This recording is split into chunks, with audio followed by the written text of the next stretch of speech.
परमात्मा कहते हैं कि सतगुरु संगत छोड़ के चाहे लाख वर्ष जप कीन, इंद्री कर्म ना मोक्ष होए फिर काल के अधीन। जो भक्त कुछ दिन इस भक्ति को करके किसी भी कारण से दुर्भाग्य उनका होता है, वो विमुख हो जाते हैं, वो भक्ति यहाँ से यहाँ आना छोड़ देते हैं, गुरुजी से उसका अपना संपर्क समाप्त कर लेते हैं। और वो कुछ एक ऐसे नालायक थे, अनजान अनाड़ी थे, वो कहने लगे कि हम तो घर पे भक्ति कर लेंगे। पुण्यात्माओं परमात्मा कहते हैं सतगुरु संगत छोड़ के अर्चे लाख वर्ष जप कीन, इंद्री कर्म ना मोक्ष होए, ना तो कोई कर्म कटे और ना ही मुक्ति होए फिर काल के अधीन।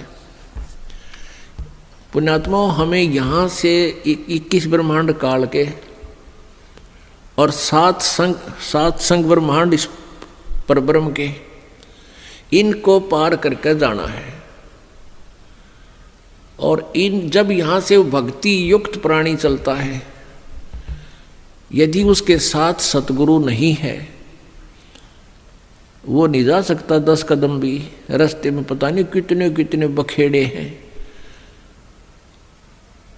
ये काल का बहुत भयंकर जाल है। हमने उन्हीं रास्तों से जाना होता है जैसे हम शरीर में ही हमारे कमल बने हुए हैं। इन कमलों में से हम चलेंगे तो सबसे पहले गणेश जी का लोक आवेगा, और गणेश जी के लोक में हम जाएंगे, गुरु जी साथ होंगे, तो वहाँ आपका अकाउंट क्लियर करा के आपको फिर आगे ले चलेंगे। और यदि सतगुरु साथ नहीं है और आपकी पिछली पुण्य कमाई पिछली है और आप गुरुद्रोही बने नहीं, वैसे भक्ति छोड़ दी, आना बंद कर दिया, तो वो जो पिछले उस दौरान गुरु जी के संपर्क में रहने के दौरान जो तुमने भक्ति की, ये 7 मंत्र की या 2 मंत्र सतनाम की और सार नाम की, तो गणेश जी का जो जाप आपको दिया जाता है उन 7 प्रथम मंत्र में, उस मंत्र की कमाई से आप जी पहले गणेश जी के लोक में जाओगे। और वहाँ पर इतने नाच गाने डांस बड़ी पता नहीं कितने हर तरह की, यानी आत्मा वहाँ जाती है तो उसका सूक्ष्म शरीर होता है, स्त्री जाती है तो स्त्री वाला ही होता है, पुरुष जाता है तो पुरुष वाला ही होता है। तो प्रत्येक लोक में जाते ही वहाँ हर तरह के नाचने गाने बकवाद, तो अकाउंट कराना तो भूल जाते हैं, उस रेस्टोरेंट में भ्रमित हो जाते हैं। और फिर वहाँ उनको गण बना दिया जाता है, उन्हीं की पुण्य कमाई से वहाँ वो ठाठ करते हैं और सारी बकवाद करते हैं, नाचने गाने डांस, कोई काम में कोई ना, जैसे रेस्टोरेंट में चले गए वहाँ अपनी पूंजी खर्च होती है, वहाँ कुछ भी बकवाद देखो और खाओ सुनो, तो वो पूंजी नष्ट होते ही वहाँ से बाहर निकाल देंगे। फिर विष्णु के लोक में, विष्णु जी के लोक में जो आपने मंत्र जाप कर रखा है उसकी कमाई समाप्त होती है। फिर शिव के लोक में वो कमाई खत्म होते ही फिर दुर्गा के लोक में, फिर वो कमाई खत्म होते ही फिर आपका जो सतनाम का प्रथम और द्वितीय मंत्र है, प्रथम मंत्र जो ओम नाम है वो ब्रह्म का फिर ब्रह्म लोक में, और दूसरा जो तत्व मंत्र है उसके लिए इस काल ने अपने एक ब्रह्मांड में ब्रह्मलोक में ही अलग से नकली सतलोक अलखलोक अगमलोक नामी लोक की रचना रच रखी है। उस दूसरे मंत्र की जो सतनाम के अंदर जो 2 मंत्र हैं उसकी कमाई से उसको ऊपर नकली सतलोक में छोड़ देते हैं। और जिसने तीसरे नाम का भी जाप कर रखा है उसके लिए काल ने वो आगे के अलखलोक और अगमलोक और बना रखे हैं नकली, उनमें पड़ा रहे। और जब इसका कत्ती सारा नाश होले भक्ति का, फिर नरक में ठोक देते हैं। यानी इस प्रोसीजर में हजारों युग बीत जाते हैं, उसको पता भी नहीं चलता त्रिगेला के बिरान माटी हो रही है। तो सतगुरु कहते हैं शिव मंडल ब्रह्मापुरी चाहे विष्णु लोक में हो, अमरे गुण भूले नहीं तो आण छुटाऊं तो।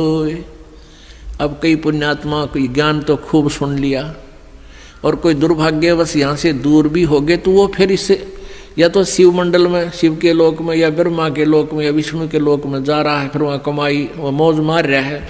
तो उसके हृदय में यो ज्ञान अंतःकरण में समाया हुआ है, तो उसको याद आएगा कि गुरु जी तेन्यू क्या करते। कबीर परमात्मा के ज्ञान को बताते थे, यहाँ तो हमारी पूंजी नष्ट हो रही है, हम तो गलत आ गए, हमने तो यहाँ नहीं आना चाहिए था। कहता वहाँ भी तू हृदय से रोएगा ना मेरे लिए कि भगवान मैंने छुटा लो, कहते वहाँ से भी तुझे छुड़ा लाऊंगा। अब देखो पुण्यात्माओं, ये सु अवसर आपके लिए, जय इसमें पार तय होगे तो होगे, नहीं यू किया हुआ कर्म शुभ तुम्हारे साथ रहेगा, फिर उसका फायदा क्या होगा, के बनेगी। परमात्मा कहते हैं शिव मंडल ब्रह्मापुरी चाहे विष्णु लोक में हो और हमारे गुण बोलना नहीं थे, वहां भी आण छुटाऊं तो ही। मान ले आप चले गए गुरु जी से, यहाँ से विमुख हो गए और आप चले गए विष्णु जी के लोक में, और वहां आपका याद आ गई, ओहो रही हम तो गलत आ गए भगवान, यहाँ तो बहुत गलत आ गया, हमारी पूंजी नाश होगी। वहाँ भी आप रोने लग गए तो वो मालिक परमेश्वर आएंगे और वहाँ से भी आपको ले जा करके कहाँ रखेंगे। यहाँ एक मिनी सतलोक है, प्रत्येक ब्रह्मांड में एक मिनी सतलोक है, परमात्मा का अपना राजदूत भवन है। जैसा प्रत्येक देश में प्रत्येक देश का एक राजदूत भवन होता है, ऐसा परमेश्वर का एक स्थान है। तो उन आत्माओं को जिनकी पूंजी व्यर्थ ना होने दी, जिन याद आ गई, उनको वहाँ से लेकर वहाँ रख देंगे अपने मिनी सतलोक में और बीज रूप में। और वहाँ परमात्मा के लोक में, मिनी सतलोक में परमेश्वर की तरफ से सब आपको सुविधाएं आहार मिलेंगे, उससे आपकी पूंजी नष्ट नहीं होगी। उस वापस फिर उस पूंजी के आधार से आपको फिर पटकेगा परमात्मा सतयुग में। सतयुग में आप हजारों लाखों वर्ष जियोगे, लेकिन साधना गलत करोगे, क्योंकि आप नीचे आने के बाद भगवान की कति नहीं मानते और जैसा भी काल ने भ्रमित कर रखा है वही साधना पर लगे रहोगे। लेकिन वो सुविधाएं, वो सुख आपको होंगे पूर्व जन्म की कमाई से, भक्ति से। और आप सोच रहे होगे कि मैं जो भक्ति कर रहा हूँ, ये साधना कर रहा हूँ, मुझे इसी से सुख है। इस प्रकार सतयुग त्रेता द्वापर में आप अपने पुण्यों का नाश कर लोगे, कभी राजा बनोगे, कभी पृथ्वीपति बनोगे, कभी स्वर्ग में जाओगे हैं, और फिर आप कलयुग में होगे। और कलयुग में आपका मानव जन्म होगा, फिर यही प्रोसीजर फिर होगा आपको, फिर कभी आकर के हजारों लाखों युगों के बाद ये सुअवसर प्राप्त होगा। जो परमात्मा की शरण में नहीं रह पाए, अभी आपको बताया दो प्रकार भक्ति नाश होता है। एक तो परमात्मा से विमुख हो गए और उन्होंने अपने सभी मंत्रों की कमाई ऊपर ब्रह्मालोक, विष्णुलोक, शिवलोक, दुर्गालोक, ब्रह्मलोक और अलखलोक, अगमलोक में नकली में समाप्त कर दी। उसने तो कई लाख युगों के बाद फिर मनुष्य जीवन यहाँ पृथ्वी पाओगा और फिर सतयुग त्रेता द्वापर में जो शेष कमाई है वह खोएगा। फिर कलयुग में ही, किसी कलयुग में दाव लगे तो लगे इस समय जन्म होने का। एक दूसरा वो होगा जो परमात्मा याद आ गया विष्णु लोक में जाकर, उसको परमात्मा ले गए छुड़ा कर अपने रख लिया मिनी सतलोक में और वहाँ से फिर पटक दिया। तो वो भी सतयुग से जन्म लेता हुआ बीच में राजा, चक्रवर्ती राजा, पता नहीं के बन के अपने पुण्यों को बहुत को नष्ट फिर भी कर लेगा। और फिर कलयुग में इसी समय बिचली पीढ़ी में ही दाव लगेगा, लगे तो लगे ना भी लगे।